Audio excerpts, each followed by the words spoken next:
Assalamualaikum warahmatullahi wabarakatuh. Kenalin, nama aku Emilio Siskin Cesta Adapi dari Universitas UPN Veteran Jawa Timur dengan NPM 25810101194 dari jurusan Informatika.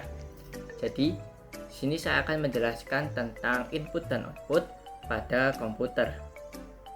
Oke, langsung saja.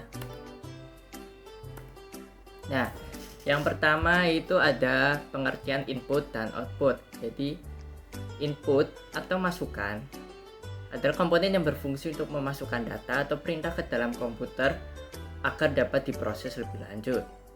Kemudian ada output atau keluaran, yaitu komponen yang berfungsi untuk menampilkan atau mengeluarkan hasil pengolahan data dari komputer. Oke, selanjutnya itu ada konsep IPO atau input atau memasukkan data, kemudian proses atau pemrosesan data, dan terakhir ada output atau keluaran data. Jadi input itu diterima dari pengguna melalui seperti keyboard, mouse, scanner, atau mikrofon. Nah, data ini dapat berupa teks, gambar, audio, maupun perintah. Contohnya ada keyboard, mouse, dan scanner. Lalu di prosesor atau proses, maksud saya, ada ini data diterima itu diolah, kemudian diproses oleh CPU atau Central Processing Unit. Nah, dan juga ada memori utama di sana atau RAM. Proses ini melibatkan kalkulasi, transformasi, dan manipulasi data sesuai instruksi yang diberikan. Nah, komponen utamanya yaitu tadi ada CPU atau prosesor, RAM atau memori, dan motherboard. Kemudian di output ada hasil dari pemrosesan data yang kemudian ditampilkan kepada pengguna melalui perangkat output. Nah, keluaran ini dapat berupa tampilan visual, suara, cetak, dan bentuk lainnya. Nah, contohnya ada monitor, printer, dan speaker. Dan lanjut, ini ada definisi input itu sendiri. Nah, seperti yang saya bilang tadi, input itu komponen sistem komputer yang bertugas menerima, mengambil, atau memasukkan data sesuai instruksi dari pengguna. Kemudian diproses oleh CPU atau Central Processing Unit. Nah, di input ini ada beberapa klasifikasi. Yang pertama ada berdasarkan metode input, berdasarkan data input, dan yang terakhir ada berdasarkan fungsi. Berdasarkan metode input ada input langsung, itu contohnya ada keyboard dan mouse. Kemudian ada input tidak langsung, yaitu scanner dan kursor. Lalu berdasarkan data input, yang pertama ada teks dan karakter. Ini contohnya yaitu keyboard ya. Kemudian ada gambar dan visual, yaitu scanner dan webcam. Kemudian ada audio, contohnya mikrofon. Dan yang terakhir ada sentuhan, itu bisa touchscreen dan trackpad. Kemudian ada berdasarkan fungsi. Nah, di fungsi ini ada input umum, itu tadi ada keyboard dan mouse. Input khusus, itu ada barcode dan scanner. Kemudian ada input biometrik, itu ada fingerprint dan face scanner. Dan yang terakhir ada input game, yaitu joystick dan gamepad. Nah, kemudian ada jenis-jenis perangkat input. Ini yang pertama ada keyboard, ya, berfungsi memasukkan data berupa teks, angka, simbol, dan perintah ke dalam komputer melalui tombol-tombol yang tersedia. Contohnya ada tata letak di sini, ada QWERTY yang paling umum, AZERTY yang umum di Perancis, dan ada Dvorak yang ergonomis. Dan ada mouse di sini, itu alat penunjuk atau pointing device untuk menggerakkan kursor dan memberikan perintah melalui tombol-tombol yang ada pada mouse. Nah, jenis-jenis mouse ini ada mouse optik yang biasanya paling umum, dan ada mouse trackball, dan ada mouse nirkabel atau wireless. Lalu ada scanner atau perangkat pemindai. Ini bisa mengubah gambar atau dokumen fisik menjadi format digital yang dapat dibaca oleh komputer. Jenisnya ada flatbed, genggam, dan barcode. Selanjutnya ini ada perangkat input lainnya. Itu ada webcam, biasanya digunakan untuk video konferensi dan streaming, dan ada mikrofon untuk rekaman suara dan perintah suara.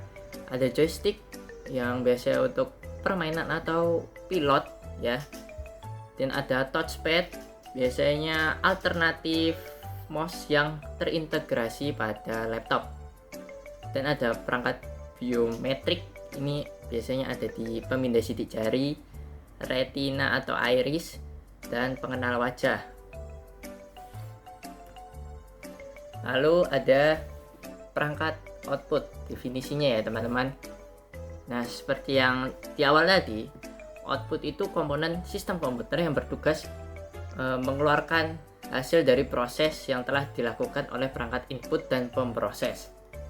Nah, klasifikasi perangkat output ini ada dua ya teman-teman, berdasarkan bentuk keluaran dan berdasarkan jenis data. Yang berdasarkan bentuk keluaran, yang pertama ada output visual, yaitu ada monitor dan proyektor.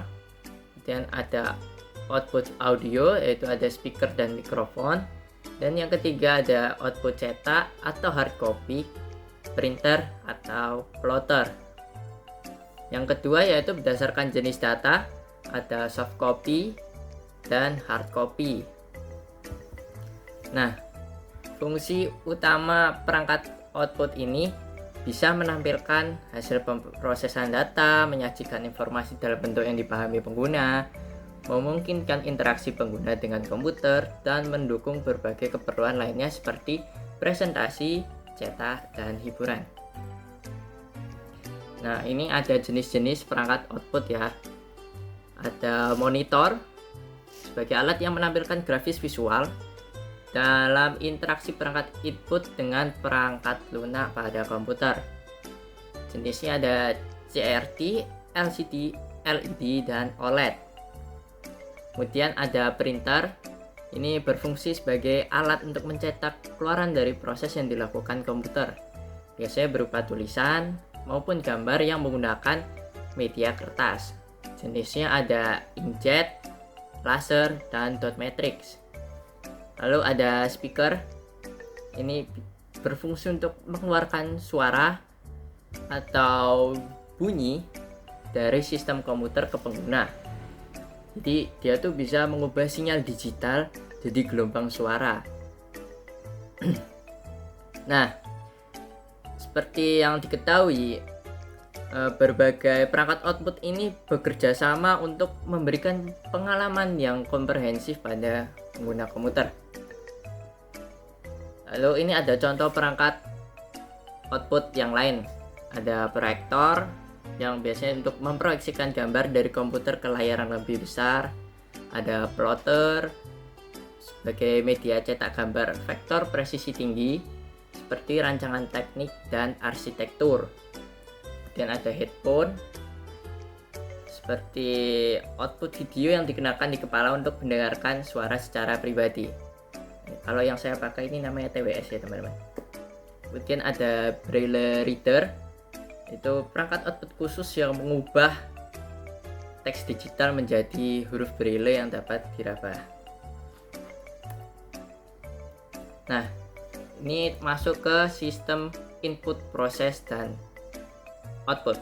Nah, jadi yang pertama itu ya, di input dulu. Jadi pengguna memasukkan data melalui perangkat input seperti keyboard, mouse, scanner, atau mikrofon. Nah, data ini bisa berupa teks, gambar, atau video. Contohnya kayak ngetik dokumen gitu ya guys, atau ngeklik pakai mouse. Kemudian masuk ke proses. Nah, lalu ini CPU atau Central Processing Unit ini mengolah data yang masuk dengan bantuan memori. Jadi melibatkan perhitungan, pengambilan keputusan, dan manipulasi data. Contohnya kayak rendering gambar gitu ya. Kemudian ada output. Ini hasil pengolahan data yang ditampilkan melalui perangkat output seperti monitor, printer, speaker, atau proyektor yang dalam bentuk yang dapat dipahami pengguna. Contohnya kayak nampilin gambar gitu ya, atau memainkan audio. Nah, kita sudah sampai di penghujung, itu ada kesimpulan. Jadi input dan output itu adalah komponen vital dalam sistem komputer ya. Sistem komputer bekerja sama dalam pola IPO, yaitu input dan proses dan output. Kemudian perangkat input memasukkan data ke komputer untuk diproses, sedangkan perangkat output menampilkan hasil pengolahan data. Jadi memahami fungsi perangkat input dan output dapat membantu penggunaan komputer menjadi lebih efektif. Oke, sekian dari saya. Maaf bila ada salah kata maupun salah perbuatan. Wassalamualaikum warahmatullahi wabarakatuh.